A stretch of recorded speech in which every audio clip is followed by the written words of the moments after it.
Well, thank you very much, dear colleagues and members of the media, for coming to this briefing in which I hope to provide an overview of the outcomes of South Africa's presidency of the United Nations Security Council, which was in the month of October, and the progress that we achieved in our thematic areas. Some of you might have seen, I don't know if it was an article or an interview by the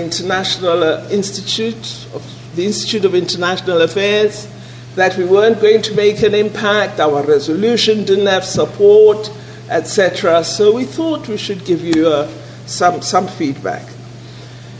You will recall that I'd indicated last time we met that our theme for the Security Council month of South Africa's presidency was continuing the legacy, working for a just and peaceful world.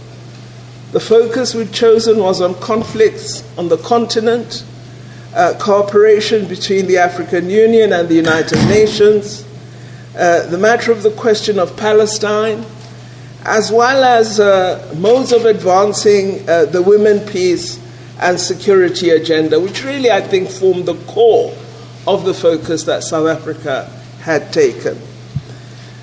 We had in the Security Council, in the month in which we were president or chair, over 80 agenda items as part, many of them, of the regular work of the Security Council.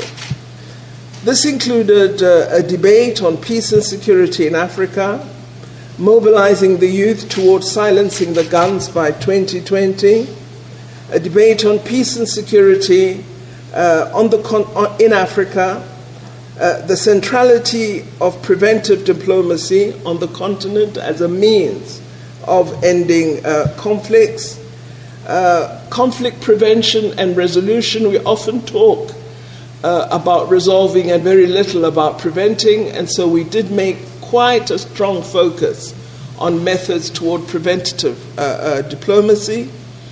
Also, the Security Council field visit to Juba in South Sudan, and the joint consultative meeting between the UN Security Council and the African Union Peace and Security Council, which is held in Addis Ababa, Ethiopia, at the AU headquarters. Much of the 80 items are part of the predetermined work of the United Nations and is based on reporting cycles of various peacekeeping missions, special political missions, and mandate renewal processes. The Security Council discussed the UN peacekeeping efforts in Abyei in Sudan, South Sudan, the Central African Republic, Darfur, the Democratic Republic of Congo peacekeeping, Israel-Syria challenges, the matter of Kosovo and its status, Mali and peacekeeping within Mali, and the current status of Western Sahara.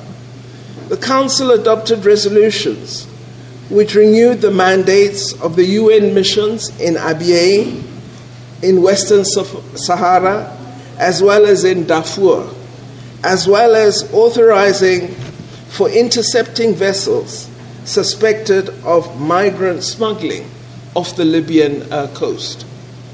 Other country-specific situations that were focused upon were Burundi, the Great Lakes region, Colombia, Lebanon, Libya, Somalia, South Sudan, Syria, and Yemen. South Africa also hosted and participated in various side events during the Women, Peace, and Security focus work. We were looking at advancing the protection and promotion of women in the context of conflicts, as well as the role of women as peacekeepers and negotiators. Minister of Defense and Military Veterans, Minister Mapisa Ngakula, and I participated in several of these meetings. The main deliverable we sought and achieved during our presidency of the Council was the unanimous, and I repeat, unanimous adoption of Resolution 2493 on women, peace, and security. Achieving unanimity was important as it served to rebuild consensus in the Council on the Women, Peace and Security agenda. The WPS agenda, and particularly its recommendations on the human rights of women, has been challenged by many delegations over the last few years. The fact that South Africa, being the penholder to Resolution 2493, steered through a strong consensus-based resolution, strengthened the potential for increased accountability by member states for the implementation of all the resolutions that make up the WPS agenda. Initially, when we were debating the resolution, there was concern that we were seeking to water down the existing 1325, but that was not our intention. We wanted to strengthen the resolution and affirm Resolution 1325, and we successfully did that. Resolution 2493 emphasizes the implementation of all previous Security Council resolutions to ensure that member states commit to redoubling their efforts to advance the Women, Peace and Security agenda. The resolution encourages regional organizations to consider convening meetings in the lead up to the 20th commemoration of Resolution 1325, with the participation of governments, relevant stakeholders, and organs of civil society to review the implementation of the Women, Peace and Security agenda in our various regions throughout the global community. The resolution strongly encourages member states to create safe and enabling environments for civil society organizations that protect and promote human rights to carry out their work independently and without interference. It also calls for a report on the progress and setbacks in the Women, Peace and Security agenda and proposes recommendations to address new and emerging challenges. So quite a significant and rich resolution. The adoption was followed by an open debate on the WPS agenda, and the theme of the debate was towards the successful implementation of the WPS agenda, moving from commitments to accomplishments in preparation for commemoration of the 20th anniversary of UN Security Council Resolution 1325. I had the privilege as the chair then to chair this very important session, and we had excellent deliberations. The debate, which supported the intent and content of our Resolution 2493 and included statements and interventions from women from countries in conflict, stressed the need to make progress on the full and meaningful participation of women in mediation negotiations, peace talks, peacekeeping, and peace building. The need to ensure sexual and reproductive health rights for women and girls who are victims and survivors of sexual violence was also emphasized. Many interventions highlighted the important role of civil society, in particular of women's organizations, in implementing WPS. Overall, member states, regional organizations, and sub-regional organizations were encouraged to continue developing budgeted action plans to implement this agenda. Other key meetings and initiatives included the following. Firstly, a debate on peace and security in Africa, serving to mobilize the youth towards silencing the guns by 2020. On the 2nd of October, the Security Council held this debate. It focused on the positive role played by African youth in peace processes. Notably, Aye Chebi, the African Union's youth envoy, recognized the need to draw on the positive role of young people in peace processes to ensure we avoid them being susceptible to participation in negative activity. South Africa stressed the importance of focusing on the positive role that young people can play, and also emphasized the need to address the socioeconomic conditions underpinning violent conflict, and that creating opportunities for youth would, through employment and their participation in peace building, help to direct them toward positive actions. On the 7th of October, we held a debate on peace and security in Africa, looking at conflict prevention and resolution as a means toward achieving sustainable peace.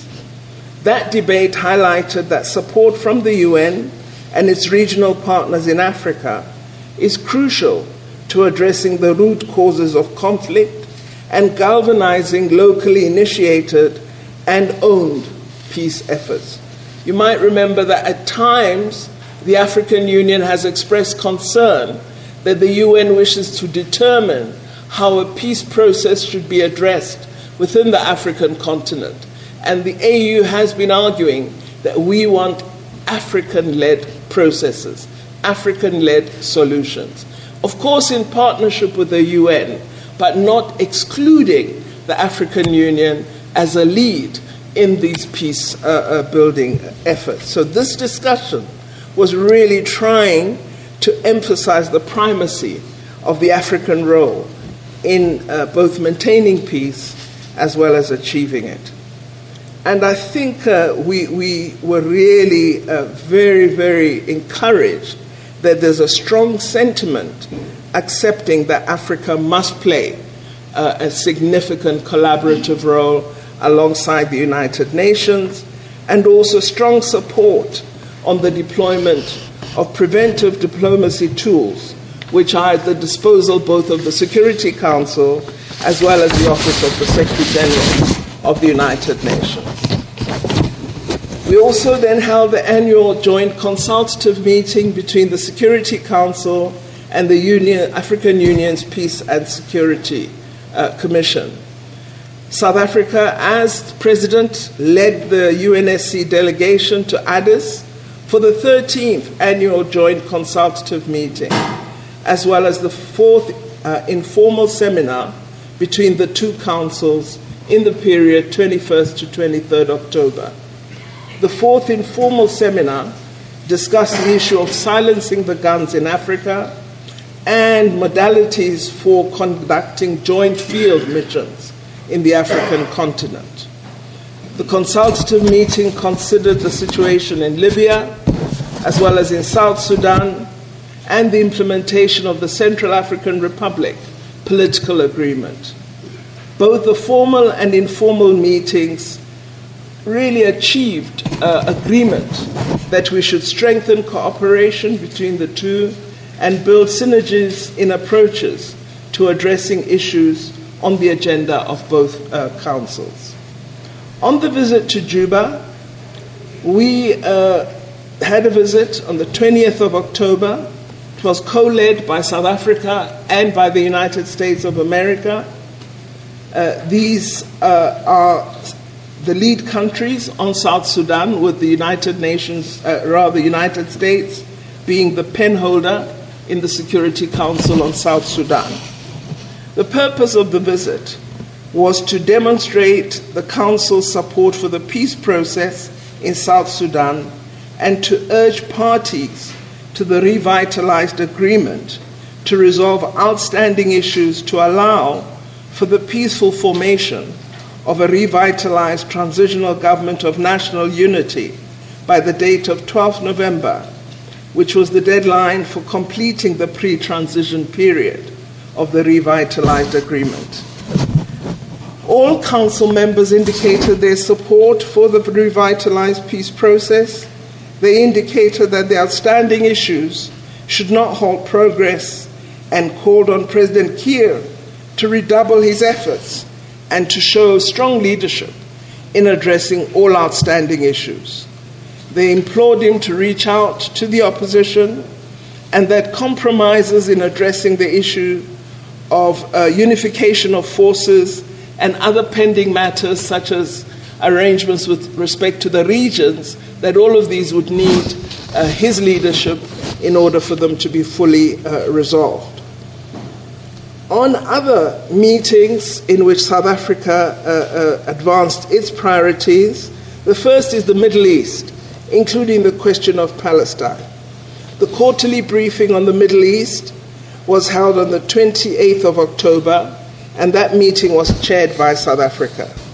The Council was briefed about continued violations of international law by Israel as it continues expanding its illegal settlements in occupied Palestine territories, thereby diminishing the prospects for final status negotiations, which all of us agreed should result in a two-state solution in accordance with all standing UN resolutions. South Africa reaffirmed that unless the occupation of Palestine and the resultant conflicts that arise out of the occupation are justly resolved, then sustainable peace in the entire Middle East will be made much more difficult. We also underscored the fact that conflict that arises due to the occupation of Palestinian territories are asymmetrical, with power and control skewed toward the Israeli government and its security forces. We believe that we have to see greater responsibility of the Israeli government to end the occupation in accordance with international law, including various Security Council resolutions to this effect. This sentiment was shared by almost the entire Security Council and participants in the debates on this matter. On the subject of cooperation between the United Nations and regional organizations, we had a briefing on cooperation between the UN and particularly the AU and their partnership. Our Minister of Defense presided over this meeting. Council members reaffirmed the importance of the partnership between the UN and the African Union, especially in conflict prevention, conflict management, peacekeeping, and peace building.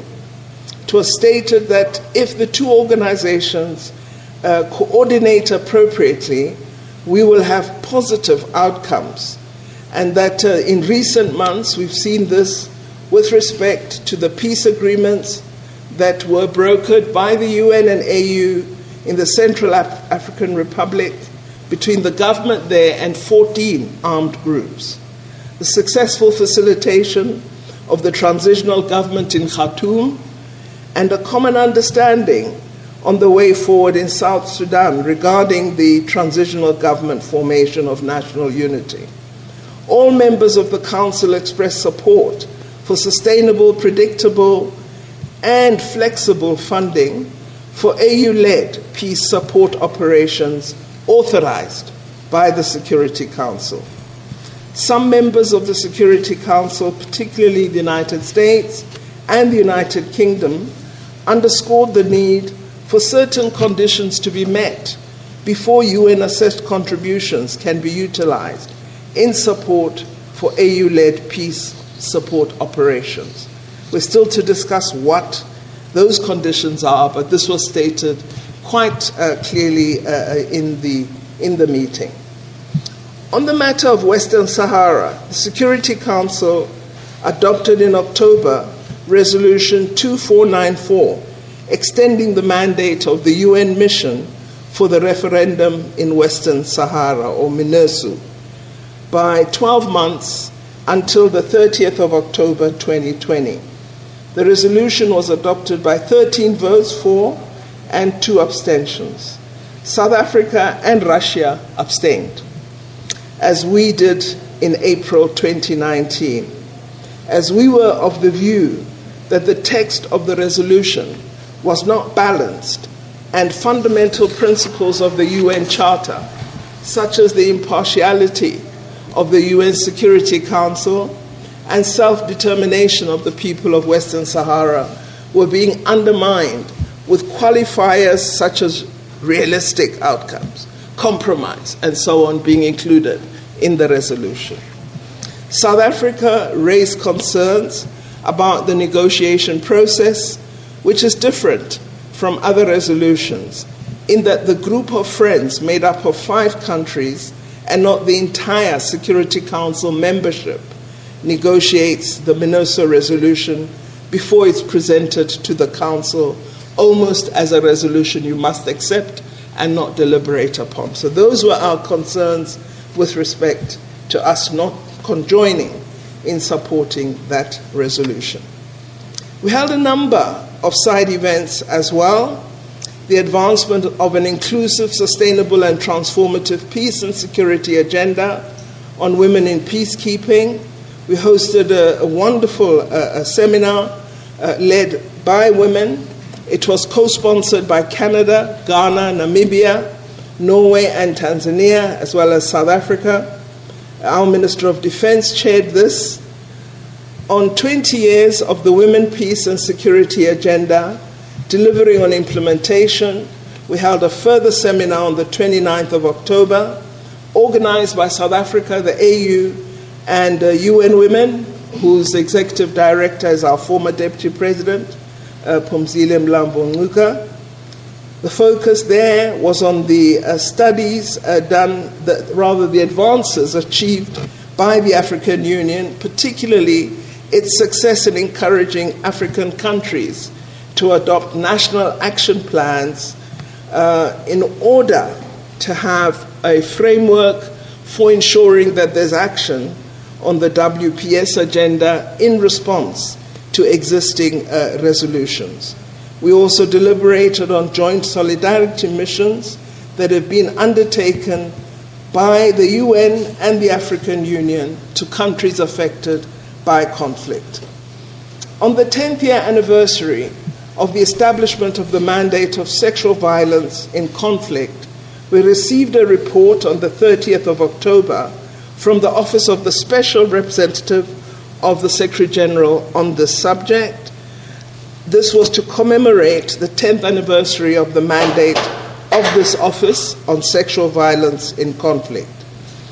We participated very actively in the deliberations on the report and were participants in a media stakeout at the UN on matters relevant to sexual violence in conflict. The event provided a platform for victims and survivors of sexual violence in conflict to share their experiences and to also make recommendations on what they believe should be done to prevent such situations. This included a request from them for countries to strengthen their justice mechanisms, to hold perpetrators accountable, and for social, medical, and legal assistance to be provided to survivors. One of the things that we had insisted upon as South Africa, as we approached our presiding over the Security Council in the month of October, with our theme on peace and security, we felt that we shouldn't just have formal deliberations, but that we should actually have those who are affected by conflict coming to the Security Council. And this was very important for all of us to hear from survivors the experiences that they have had and what they think governments need to do, and the United Nations, in order to provide greater safety and support to communities affected by conflict. So it was, very painful to hear from survivors and their experiences, but it was an important moment for many of us in government, because I think it urged us to look at issues that we don't always pay attention to. The survivors are girls, they are women, but there were also men who have been victims of sexual violence in conflict. And we had a representation of all these components of society. We also had an announcement by survivors that they are leading the way in the creation of what they call a global fund for survivors of conflict-related sexual violence. This fund and its creation was launched during this particular seminar and meeting at the Security Council. Its intention is to assist with the rehabilitation and reintegration of survivors into their communities. Many survivors reported how, following becoming a victim of sexual violence and surviving that, you then are marginalized in your community. You're regarded as somewhat being guilty of having become a person who is violated. And thus, there's work that needs to be done to support reintegration, to change community attitudes, and to ensure that survivors don't become victim of further persecution through attitude that they find toward themselves in their community. So the Global Fund will seek to address some of these needs that they articulated. Our time in the Security Council and as chair in the month of October, but broadly, all our work in the Security Council has been supported by our team in DIRCO in the multilateral and global governance program, and I wish Ambassador Nkosi was here. I understand he's delayed elsewhere because I wanted to personally thank him in front of you, because his team and himself have actually just done sterling work, and South Africa was able to meander quite a challenging month in a very successful way, and I thank our team for that. So thanks to you all for being here.